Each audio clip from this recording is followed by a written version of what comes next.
ਜੂੰਦਿਆਂ ਮਾਪਿਆਂ ਦੀ ਖਿਦਮਤ ਕਰ ਲੋ ਦੋਸਤੋ। ਤੁਹਾਡੇ ਪੇਸ਼ੇ ਖਿਦਮਤ ਇੱਕ ਸ਼ੇਰ ਹੈ। ਉਹ ਕੀਤੀ ਜੂੰਦਿਆਂ ਖਿਦਮਤ ਜਨਾ ਮਾਪਿਆਂ ਦੀ, ਮੋਇਆ ਢੋਂਗ ਰਚਾਉਣ ਦਾ ਕੀ ਫਾਇਦਾ।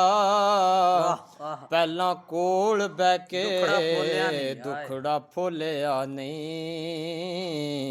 ਪਿੱਛੋਂ ਰੋਣ ਕਰ ਲਾਉਣ ਦਾ ਕੀ ਫਾਇਦਾ। ਉਹ ਸਾਹ ਹੁੰਦਿਆਂ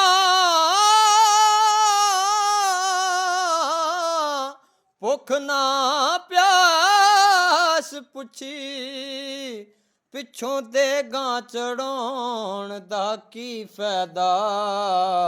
ਤਸੱਦਕ ਜਿਹਦੇ ਤੇ ਮਾਪੇ ਨਾ ਰਾਜ਼ੀ ਹੋਵਣ,